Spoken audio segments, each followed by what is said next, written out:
Welcome to another EduMed video, and this is in the series of videos for Airway Pressure Release Ventilation. This is a specific video talking about how to transfer a patient on APRV to in and out of the intensive care on a transfer ventilator. We'll specifically be talking about the Oxylog 3000 Plus, as this is one of the most common ventilators that we use as a transport ventilator. We'll talk a little bit about what APRV is, and then how we can use the Oxylog 3000 Plus to mimic the settings used on a conventional ventilator. We'll then talk a little bit about the cautions that you need to exercise when doing this, as they are not equivalent using a Oxylog ventilator to trying to approximate what a true, highly complicated intensive care ventilator can do. So as we've spoken about in many of the previous videos on APRV, there are 5 things that you can set on APRV. They are the fractional inspired oxygen concentration, which is similar to all ventilatory modes. And then the things that are slightly different are in APRV, we set a P high, a T high, a P low and a T low. They're slightly different in that they call different things in the other modes of ventilation.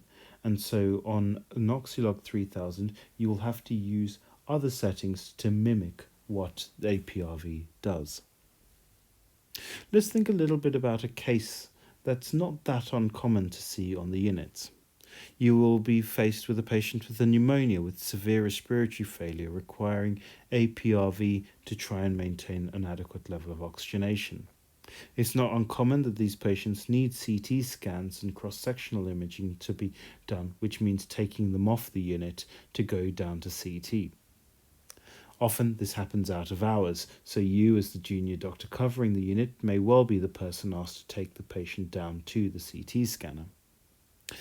On their ITU fully fledged ventilator, they're on APRV, they're on an FiO2 of 50%, a P high of 30 centimeters of water, a T high of 5.5 seconds, a P low of 0 centimeters of water, and a T low of 0.5 seconds. So the problem here is that you've got a really all singing, all dancing ventilator, and you're moving over to a transport ventilator, which by its very nature has to be simpler. Now, when transferring a patient who's got an advanced mode of ventilation or who is on a lot of oxygen, it is always worth clamping the tube, which means closing a clamp around the tube to keep the pressure inside the lungs when you're changing circuits. When you break a circuit, take the ventilator tubing off the endotracheal tube and put it onto another ventilator. The reason for that is if you deflate a balloon, it then becomes very difficult to re-inflate it again. So all that hard work that the APRV did, you will then lose, which when you're transferring a patient to CT isn't a good idea, because these patients can become very sick very quickly, and you don't want to be having them deteriorate whilst in a CT scanner. One word of warning is do not clamp tubes that have got a metal wire running through them, the so-called flexible or reinforced tubes, because as you can see in this picture, what can happen is it remains permanently deformed as you crush the metal wire, which won't spring back like plastic. So always be careful not to clamp those, but every patient who is a severe respiratory failure who does not have one of these tubes, clamp the tube before you change the ventilatory circuit to maintain the pressure and recruitment that you've achieved through your hours and hours of ventilation. So, how do you set it? It's worth going through the video that I showed on how to set APRV on an anaesthetic machine, because it's a similar sort of thing that you do for a transport ventilator. The first thing you do is you put them on a pressure control mode of ventilation. Then the settings that you'll need to change are the inspired pressure, which is equivalent to the high pressure or the P high, the PEEP, which is equivalent to the low pressure or P low, the TI, which is the inspired time. And then you'll need to change the respiratory rate in order to affect the I/E ratio, therefore changing your TE or expired time. Again, have a look at the video talking about how to use APRV on an anaesthetic machine, where we'll go through this in a lot more detail. So, how would you set the Oxylog? Well, the first thing to do is set the oxygen at 100%. It's always worth, for transfer from one ventilator to another, to set it to a higher oxygen level, just in case there's a problem or the patient de-recruits or the ventilator tubing falls off or something happens. At least you've pre-oxygenated the patient. As I mentioned, the P-insp, or the inspired pressure, is equivalent to the P-high, and so you set that to the same thing of 30 centimeters. The T-inspired is the same as the T-high, and so for this, generally speaking, if you drop down the T-high to a slightly lower amount than what your APRV settings are on the fully fledged ventilator. The reason for this is CO2 removal and ventilation in general just isn't as good on these transport ventilators. And so you might want to try and blow off a little bit more CO2.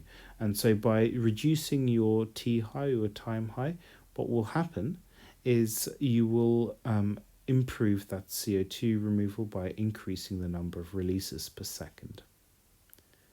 Your P-low, which on the ventilators are usually set at 0, you don't generally set at 0 on a transport ventilator. Again, the reason is that the valves just aren't as good, and so you want to try and maintain some level of pressure so you don't totally de-recruit during each of your releases. And as such, I generally set it at between 5 and 10 centimeters of water, depending upon how fragile the patient is. Now, to set the TE, which is the same as the time at the low or the expired time, the way that you do that on an Oxylog is that you set a respiratory rate. Now, the problem is that this needs a calculation, because there's no easy way to do this otherwise. So, let's take an example of an inspired time of 3.5 seconds. Now, in order to work out what your respiratory rate that you should set should be, you need to rearrange the equation where 60 is the number of seconds in a minute, divide by the respiratory rate. It's going to be, so that will give you the total respiratory cycle, the amount of time between inspired and expired breath. And so if you put in the numbers, what you want to try and do is to get an inspired time of 3.5 seconds, an expired time of 0.5 seconds, so TI 3.5 seconds, TE 0.5 seconds, and you've got 60. If you rearrange that equation, you get to 15 breaths per minute. And so therefore, a 0.5 seconds to 3.5 seconds, that's an inspired to expired ratio of 7:1. And so you can then put that into the ventilator as a respiratory rate of 15. Now, a couple of notes of caution when using an Oxylog ventilator when a patient's on APRV. Generally speaking, try and keep the releases to between 0.8 and 1 second, so much longer than what you would achieve with the intensive care ventilator. Now, if you remember from the previous APRV videos, we were saying that the way in which you maintain PEEP in APRV is you have a very short expired time. So if you're having longer releases, the only way to really offset that is by increasing the PEEP on your transport ventilator, which is why you set your PEEP to not 0 like the P low on the ITU ventilator, but at 5 or 10 centimeters of water.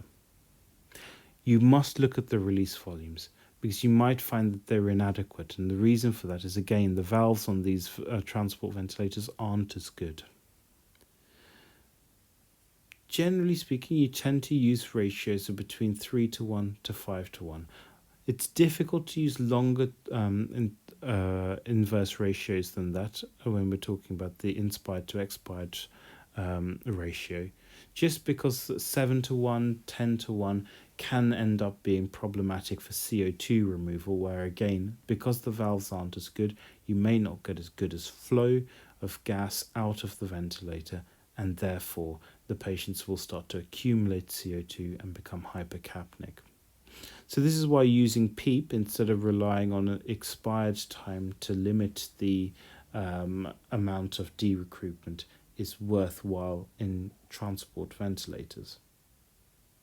The final thing to say with any patient who is being transferred for a CT scan who is on high ventilatory pressures, and especially those on advanced modes of ventilation, is that you may well end up needing high pressures to maintain oxygenation during transferring patients and then moving them from bed to the CT scanner and so on. Always take a number 10 scalpel, a Kelly clamp, some sterile gloves, chlorhexidine and a bougie. The reason being, you may well find that this patient needs to have a thoracostomy to try and release a pneumothorax, which can happen. And often when you're at these very high pressures, the air leaks that are generated are very high, and therefore just doing a needle decompression of a pneumothorax isn't enough. So by opening up the chest and then allowing the gas to release is useful. The reason for a bougie is that because it's soft tipped, you can sometimes use that to then pass through the thoracostomy hole that you've made with the scalpel, the Kelly clamps and the sterile glove. And then what you can do is use the bougie to pass through a small endotracheal tube, like a size 6 tube, just to act as a gas outlet if the patient's got very high pressures and tensioning despite having a thoracostomy. Again, you'll usually be with a very senior doctor if you're transferring these very sick patients, but it's always worth having these things in the back of your mind, because you'll always be caught wanting in a situation like this, and if you've already planned it out, it'll always be easier to manage these sorts of problems. So in summary, we've talked a little bit about how we can set up a patient on a transport ventilator, the cautions with a transport ventilator, but the key point that I want to say at the end is, if you're ever finding it difficult to ventilate these patients on a transport ventilator using these inverse ratio ventilations or using APRV, always change over to a conventional mode. And often these ventilators are very good at conventional modes. Yes, you may de-recruit a little bit. Yes, it might mean that the patient needs a little bit more of time on APRV when they come back from the scanner, but that should be factored in when people are deciding whether the patient needs a CT scan or not. I hope you found this video useful. If you have, please like and subscribe to this channel, and if you hit the bell notification, you'll get a notification when the next video comes out. Thank you very much, and see you next time.